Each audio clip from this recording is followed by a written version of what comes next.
Go, on commence. Donc, soyez excellents pour que je conserve votre enregistrement. OK. Donc, qu'est-ce qu'on a vu au dernier cours? On a vu qu'est-ce qu'on appelle les mouvements harmoniques simples. Donc, les mouvements harmoniques simples, c'est des mouvements répétitifs. Et l'équation qui décrit un mouvement harmonique simple, oh, ici, c'est un A ici, c'est pas un X max. Donc, A sinus de oméga t plus phi. Donc, la grande difficulté dans ces problèmes-là, c'était souvent trouver le déphasage. Et aujourd'hui, on refait quelque chose sur le déphasage. Donc, à force d'en faire, OK, ça va finir par rentrer. Donc, la confusion, ce n'était pas nécessairement l'analyse de cette équation-là, c'était pour les pendules. Donc, pour les pendules, au lieu d'utiliser un X, on va plutôt utiliser un angle pour définir l'endroit où est le pendule, que ce soit un pendule simple, un pendule composé, c'est la même chose. Donc là, c'était θ est égal à θA sinus de oméga t plus phi. Donc, on arrive à cette équation-là. Donc, si vous dérivez l'équation de la position, ça vous donne l'équation de la vitesse. Et c'est là qu'il y a une confusion pour certaines personnes. Donc, on dérive ici, on arrive à ceci, donc θA oméga sinus de oméga t plus phi ici. Donc, mon petit phi qui est un petit peu là. Sauf que dθ dt, pour plusieurs personnes, vous pensez que c'est la vitesse. Ce n'est pas la vitesse. C'est la vitesse de rotation. Et la vitesse de rotation, ça s'appelle la vitesse angulaire. Donc, dans plusieurs problèmes, parce que le pendule qui tourne, on parle d'une vitesse, mais si on parle d'une vitesse, ce n'est pas dθ dt. Ce n'est pas la vitesse angulaire. Sinon, on marquerait la vitesse angulaire. Et juste un petit truc, la vitesse angulaire, l'unité, c'est des rads par seconde. Donc, si vous voyez une vitesse en mètres par seconde, ce n'est pas ça. Donc, c'est la vitesse de rotation. Or, il existe un lien entre la vitesse de rotation et qu'est-ce qu'on a la vitesse tout court, la vitesse tangentielle. Si la corde devait être cassée, à quelle vitesse la bille partirait en ligne droite. Donc, V qu'on vous parle souvent dans les problèmes, c'est la vitesse tangentielle, c'est la vitesse à laquelle, si ça se décroche, à quelle vitesse ça va partir en ligne droite. Et il y a un lien entre ces deux vitesses-là qui dit que la vitesse tangentielle, on peut mettre un petit t ici des fois à l'occasion, c'est égal à la longueur de la corde ou la longueur du rayon fois dθ dt, qui est la vitesse angulaire. Donc ici, il y a des fois des confusions entre vitesse angulaire et vitesse linéaire ici. Donc, celle-ci Jean, est mètres par seconde et l'autre, oui. je pense que c'est supposé être un cos là, pour la vitesse angulaire dans l'équation. Au moins, j'avais une lettre sur 3, j'avais le S. Puis au moins, il y a une personne qui suit. Cos de θ. OK. Y a-t-il autre chose? OK. Là, OK, je ne vais pas te dire qu'est-ce que je fais des fois. Hier soir, j'ai commencé à corriger vos rapports. Je vais fermer l'enregistrement en plus, c'est pas grave. Puis là, j'ai resté buggé sur. Parce que là, il faut que je rende vos codes étudiants quand je chauffe mon ananas. Puis là, j'ai resté buggé sur quelque chose. Je me suis mis à regarder vos photos. J'ai dit, hey, qui a une photo qui pourrait passer pour un passeport? Là, il dit non, cette personne-là sourit trop. Ah, elle porte des lunettes. Si, ça. C'est une connerie complètement. Vous voyez, des fois, ça peut me prendre du temps à corriger. Puis vous voyez, bon, je suis un peu comme le Homer Simpson de la science. Qui divague à l'occasion. Donc, avec ça, c'est pour, donc, je voulais essayer d'enlever la confusion entre vitesse linéaire et vitesse tangentielle. Puis vraiment, je pense que le bon truc, c'est l'unité qu'on met au chiffre. Si vous voyez une vitesse en mètres par seconde, c'est la vitesse tangentielle. Si on voit une vitesse angulaire, ce sera en rad par seconde. Yeah! Donc, avec ça, ça fait un petit retour, puis ça met l'emphase sur l'endroit où ce que les difficultés sont apparues dans les questions qu'on m'a posées parmi eux. OK. Donc, aujourd'hui, dans le chapitre 5, il nous reste un élément à voir. C'est l'aspect énergie. Donc, c'est sûr qu'on peut analyser le mouvement à partir des équations de position, de vitesse, d'accélération. On peut trouver plein de choses, mais des fois, il peut y avoir un chemin plus court. Et tantôt, on va peut-être élaborer sur est-ce que c'est vraiment plus court, oui ou non. Donc, dans un système, c'est sûr qu'en électricité, vous avez vu l'énergie potentielle électrique, mais là, ici, c'est juste des objets qui bougent, des objets réels, des objets concrets. Donc, il y a trois formes d'énergie mécanique. Donc, on rappelle, donc l'énergie mécanique parce que ça bouge dans l'espace, donc qui est l'énergie cinétique 1/2 m². Donc, si un objet à une vitesse, donc il y a du 1/2 m². Il peut avoir l'énergie potentielle parce que l'objet a une certaine hauteur. Donc, on a fait un comme ça, donc il y a du MGH. Donc, sur votre feuille de formule, c'est MGY. Donc, moi, j'aime mieux le H sans commentaire. Donc, on pourrait faire des jeux de mots avec ça, avec la phrase que je viens de dire. Et il peut avoir l'énergie potentielle parce qu'on a un ressort qui est étiré ou comprimé, qui est donné par 1/2 petit k ici. Donc, je vais faire un k en lettres attachées fois x au carré, où x représente la compression ou l'étirement de votre ressort. Donc, plus il est étiré, plus il y a de l'énergie qui s'accumule dans ce ressort-là. La somme de ces trois énergies-là donne ce qu'on appelle l'énergie mécanique. Donc, G plus UR ici. Et dépendant du système que vous allez analyser, l'énergie mécanique peut être conservée ou l'énergie mécanique peut varier. Donc, par exemple, si je laisse aller un bloc sur un plancher qui est du frottement, malheureusement, l'énergie mécanique va se dissiper sous forme de chaleur. Donc, il y a une perte d'énergie dans ce cas-là.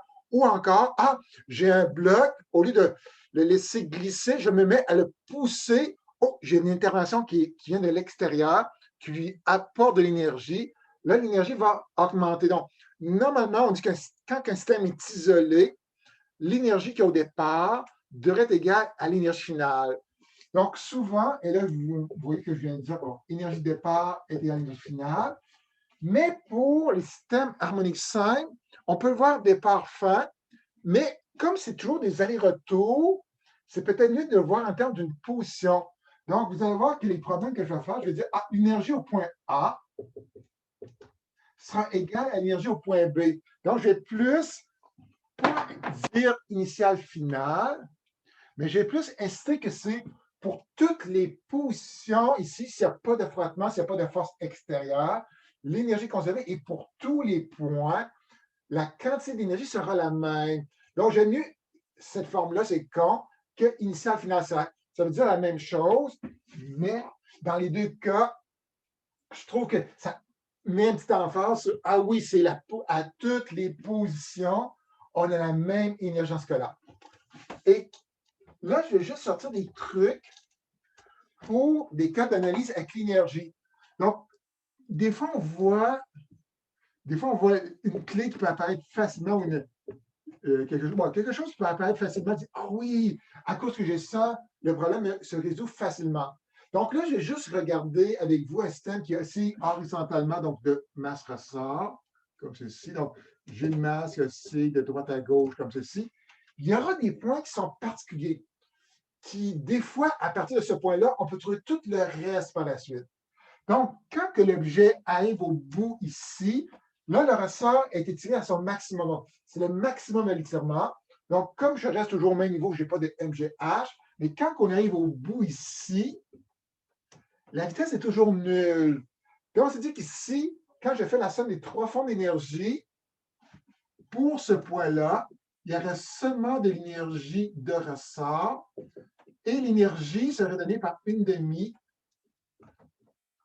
Oh, ici, je vais faire mon petit K comme ceci. KA au carré. KA au carré. Donc, c'est-à-dire que l'amplitude au carré fois la constante de ressort fois 1/2 donnerait l'énergie à ce point-là. Et si je trouve qu'il y a 20 joules à cet endroit-là, c'est-à-dire que pour tous les autres points entre A et moins A, on va avoir toujours 20 joules. Donc, des fois, on ne pense pas, si je connais l'amplitude, je connais l'énergie totale du système. Même chose que quand on va être rendu ici. À ce moment-là, vous n'avez plus de ressort. Donc, si vous n'avez plus de ressort, il n'y a plus d'énergie potentielle de ressort. Il n'y a pas de MGH. Donc, qu'est-ce qui arrive? L'énergie doit se conserver. Donc, toute l'énergie de ressort doit se transformer en énergie cinétique. On atteint un maximum d'énergie cinétique. Donc, si on atteint un maximum d'énergie cinétique, c'est-à-dire qu'à cet endroit-là, on doit arriver à la plus grande valeur de vitesse. Et dès qu'on dépasse le zéro, là, le bloc va se mettre à ralentir pour s'immobiliser à nouveau. Donc, on dit qu'à ce point-là, l'énergie sera seulement de l'énergie cinétique ou ce que le V sera le Vmax. Donc, ici, on peut dire, OK, j'ai 20 joules ici, j'ai 20 joules là, puis avec ce 20 joules-là, je pourrais trouver, par exemple, mon Vmax ou un autre paramètre par la suite. Donc, des fois, on est obligé de jouer avec des points extrêmes pour essayer de trouver la valeur qui nous manque pour résoudre le problème avec l'énergie. Donc, avec ça, on va faire un petit exemple. Cet exemple-là, vous allez voir qu'il y a des fois des pistes, différentes pistes à explorer. Donc, ici, OK, c'est ça ici. Comme ceci, zoom. OK. Donc, on a fait les quatre premiers problèmes. Il nous reste le cinquième à voir. Et c'est ça qui est dommage.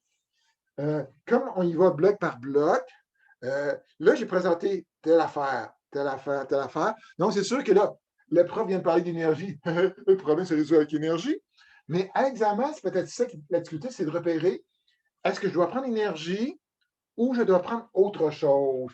Donc, énergie, la seule chose qu'on ne voit pas, il n'y a jamais de temps à énergie, il n'y a jamais de déphasage. Donc, si on vous demande un temps, un déphasage, on oublie énergie. Sinon, on pourrait prendre l'énergie pour résoudre tous les types de problèmes. En tout cas, une bonne partie des problèmes. Donc, qu'est-ce que vous avez ici? Donc, je vais juste mettre les valeurs ici. Pour ça, je vais enlever le. Vous avez un bloc de 400 grammes. 400 grammes ici. Surface horizontale sans frottement, donc c'est-à-dire que l'énergie sera conservée. La constante de rappel, c'est 16, donc 16 newtons par mètre. Et qu'est-ce qu'on a? On dit qu'on étire le bloc de 30 cm et on le relâche par la suite. Et là, on demande de trouver la mesure de la vitesse maximale par deux méthodes différentes. Donc, on va fermer ça ici. Donc, je vais juste ouvrir une petite parenthèse sur quelque chose. OK, j'arrive sur un problème dans l'examen, puis je ne suis pas capable de le faire, ou j'ai aucune idée comment le faire. Qu'est-ce qu'on peut faire au départ? C'est sûr que vous pouvez regarder sur la copie du voisin, mais ça, ce n'est pas permis. Mais si vous dites, OK, je n'ai aucune idée quoi faire, quand c'est possible, essayez d'illustrer votre problème, d'illustrer la situation. Des fois, avec le schéma, OK, je vais prendre mon énoncé, je vais le mettre en image. Des fois, votre image va vous parler plus que les mots. Donc, qu'est-ce qu'on a ici? Vous avez un système bloc ressort, comme ici. Donc, on dit qu'on étire le ressort. Donc, par rapport à sa position d'équilibre, on l'amène à 30 cm. Donc, 30 cm serait l'extrémité de votre mouvement. Donc, c'est-à-dire qu'il va osciller de 30 cm à droite jusqu'à moins 30 cm à gauche. Donc, on connaît les deux extrémités de notre mouvement. Donc, c'est déjà un bon point ici. Et le but, c'est de trouver notre Vmax. Donc, Vmax va se produire lorsqu'on passe par la position d'équilibre ici. C'est sûr qu'il y a deux façons de trouver Vmax. Donc là, ici, je vais aller avec l'approche énergie. Donc là, je vais mettre des lettres ici. Donc, comme j'ai A, je ne vais pas en prendre A ici. Donc, je vais appeler le point extrême, je vais l'appeler B. Et le point ici d'équilibre, je vais l'appeler C. Oh, je sais que l'énergie va être conservée. Donc, si je connais la quantité d'énergie que j'ai en B, ça sera la même quantité d'énergie en C. Donc là, je vais le faire Là, je fais vraiment très, très, très long. Donc, en B, qu'est-ce qu'on a comme forme d'énergie? L'objet ne bouge pas en B. Donc, on est au bout ici. Il n'y a pas d'énergie cinétique. Il n'y a pas de hauteur. Donc, pas d'énergie potentielle gravitationnelle. La seule forme d'énergie qui serait présente en B, c'est l'énergie parce qu'il y a un ressort qui est étiré ou comprimé ici. Et il est étiré de 30 cm. Donc, on a tous les paramètres ici. Donc, ça va faire une demi. 16 fois 0,3 carré ici, qui donne 0,72 joules d'énergie ici. Et c'est sûr que si vous le faites par vous-même, vous allez faire ça beaucoup plus rapide que moi parce que vous allez faire une autre méthode. Si j'ai 0,72 joules ici, pour tous les points, j'aurai toujours 0,72 joules ici. Donc, c'est-à-dire qu'ici, EC serait égal à EB, serait égal à 0,72 joules ici. Or, rendu au point C, qu'est-ce qu'on a comme forme d'énergie? il n'y a plus de ressort, il n'y a pas d'auteur, il y a seulement un mouvement, et ce mouvement-là correspond à la vitesse maximale. Donc, ça veut dire qu'ici, on aurait qu'une demi mv max au carré serait égal à 0,72 joules ici. Donc, si on isole notre V ici, notre V max, donc j'envoie mon 2 de l'autre côté, ça fait 2 fois 0,72, divisé par la masse qui est 0,4, racine carrée. On trouve une vitesse de 1,9 mètres par seconde. OK. Donc, ça serait une première méthode d'y arriver, mais il y a des personnes qui disent « Ah, je pense qu'il y a un autre moyen d'y arriver qui serait aussi rapide que le cheminement que je vais faire. » Donc, normalement, c'est con. Tout ce que j'ai marqué dans ce carré-là ici, vous allez faire beaucoup plus rapidement que moi. Vous allez tout de suite passer à EB est égal à C, donc une demi-KX est égal à une demi-V carré, vous allez isoler votre V sans faire des calculs intermédiaires. Mais vous voulez en mettre plus pour que ça soit plus évident. Donc, quelqu'un va dire, est-ce qu'il y a moyen de trouver ça avec le mouvement? Probablement que oui. Donc, le mouvement est donné par A, sinus de oméga t plus phi ici. Donc, si vous dérivez l'équation de la position, ça vous donne l'équation de la vitesse. Donc, ça vous donne V. Donc, A, ça reste A. Dérive d'un sin, ça donne un cos, comme on me l'a rappelé tantôt, comme ceci. Et on dérive l'intérieur du cos. Il reste un oméga ici. Et si on parle de vitesse maximale, là, c'est le fun, ça me permet de revenir sur des questions en mio. Le seul terme qui varie dans cette équation-là, c'est le cos. Donc, un cos, ça peut varier entre 0 et 1 ou entre moins 1 et 1. Si on va avoir la vitesse maximale, il faut trouver la valeur maximale d'un cos. Donc, un cos ne peut jamais dépasser 1. C'est sa valeur maximale. Donc, si cos vaut 1, à ce moment-là, vous arrivez au maximum de la vitesse qui sera donné par l'amplitude fois oméga. L'amplitude, on l'a ici, c'est 30 cm. Il reste notre oméga, notre fréquence angulaire. La fréquence angulaire ne dépend que des paramètres de notre système. Est-ce que le système masse-ressort, un pendule composé? Donc, ça dépend juste du système lui-même. Donc, pour un système masse-ressort, ça dépend de la constante et la masse, donc c'est K sur M. Donc, on a le K, c'est 16. On a le M, c'est 0,4. On calcule tout ça. Vous allez trouver une fréquence angulaire de 6,32 rad par seconde ici. Et dès que j'ai oméga, on revient ici pour trouver la vitesse maximale. Donc, 0,3 fois 6,32 va vous donner votre 1,90 mètres par seconde. Et là, le prof a dit, je me souviens juste une chose, moi, à l'examen, je vais faire le chemin le plus court. Puis là, quand vous regardez les deux chemins, ça, c'est pas tellement plus long que l'autre côté. Donc ici, le prof vous a peut-être partiellement menti. Donc ici, il a dit que l'énergie, ça donne des solutions peut-être plus brèves. Pour ce cas-là, pas nécessairement. Mais pour la prochaine question, peut-être que oui. Donc, la prochaine question, c'est quoi? Donc, si on va voir la prochaine question, je veux savoir tous les endroits, ici, il manquerait des S ici dans ma question, donc il y a plus qu'un endroit, où le module du bloc sera de 0,8 mètres par seconde. OK, tous les endroits où la vitesse est de 0,8. Donc, je vais fermer ça ici. Donc, OK, je vais commencer par effacer ça ici. Donc, je vais avoir tous les endroits où ce que V sera égal à 0,8 mètres par seconde. Là, tu dis, OK, le prof, il nous a gossé, il nous a partiellement mis en erreur. On peut trouver les réponses avec les équations du mouvement. Donc ici, on va juste, sans le faire, qu'est-ce qu'on devrait trouver? Donc, si je connais le V, je connais le H, je connais le oméga, je pourrais trouver oméga t plus phi. Donc, je pourrais trouver la phase. Ah, un coup, j'ai trouvé la phase. Qu'est-ce qui me reste à faire? Donc, dépendant de la manière que vous voyez ça, donc quelqu'un dit, ah, je pourrais trouver le temps pour lequel la vitesse vaut 0,8. Donc, quand on fait un arcos, il y a deux solutions. Donc, là, ça donnerait possiblement 2 temps. Et avec ces temps-là, je pourrais les remettre ici pour retrouver les positions. Donc, ici, on serait obligé de jouer dans deux équations, faire des arcos, évaluer nos deux solutions, puis les remettre dans l'expression de la position pour trouver la première position, ce que ça donne 0,8, et une deuxième position, ce que ça donnerait 0,8. OK, donc ça, c'est une approche. Une autre approche, donc là, si je le fais, vous allez voir que là, ça devient un peu plus long.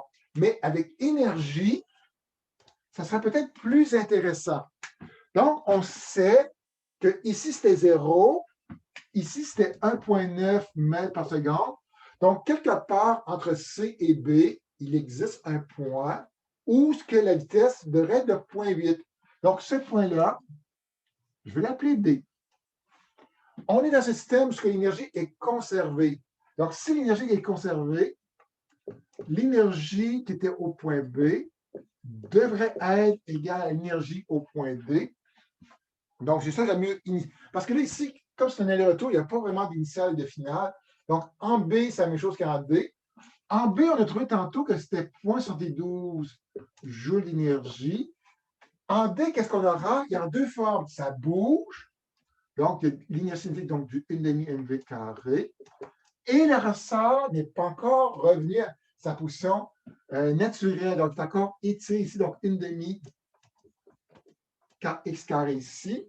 Et quand vous regardez cette équation-là, le seul paramètre qui est inconnu, c'est le x qui représente la position. Donc là, ici, on n'a pas besoin de gosser avec deux équations. Seulement une équation est suffisante. Donc, si on isole le x ici, donc on aurait 0,72 de ce côté-là, moins 1,5, la masse qui est 0,4, fois la vitesse qui est 0,8 ici au carré. Le 1,5K qui multiplie le x, on la voit de l'autre côté. Ça va devenir 1,5 fois 16.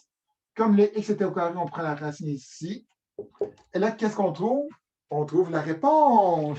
Et la réponse est de quoi? De 0,272 mètres ici.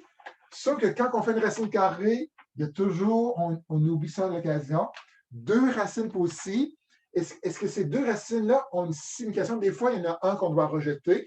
Donc ici, quand je pars d'ici, la vitesse diminue, augmente. Donc, un point va avoir 0,8 ici. Elle augmente après ça jusqu'à 1,9. Mais dès qu'elle dépasse le 0, il va certainement exister un autre point, parce que là, on passe de 1,9 à 0 ici, où ce que la vitesse vaut, je vais appeler ça encore D ici, vaut 0,8 mètres par seconde. Donc ici, il y a vraiment deux positions possibles, où ce que la vitesse va valoir 0,8 mètres par seconde, et avec la racine carrée, on les trouve directement. Donc ici, en une étape, une ligne, on trouve la solution, tandis que si vous avez passé par le x et le v, ça aurait pris un petit peu plus de calcul pour arriver à la solution, mais on aurait trouvé la solution aussi. Donc, avec le B, ça vous donne un peu l'idée de la puissance de travailler avec l'énergie, mais ce n'est pas dans tous les cas qu'on peut faire cette question-là. Et là, la dernière question, donc, comme je vous disais, donc j'essaie d'avoir des questions de compréhension. On demande, quand que le bloc fait un aller-retour, combien de fois sa vitesse vaut 0,8 mètres par seconde. Donc ici, elle n'est pas super originale comme question, mais on va le faire. Donc, si je pars d'ici, je pars de 0, ça accélère, ça accélère, ça accélère, ça accélère. Donc, il va y avoir une première fois où le bloc va aller vers la gauche et il va passer à 0,8 mètres par seconde. Donc, il atteint sa vitesse maximale. Dès qu'il dépasse l'équilibre, il se met à ralentir.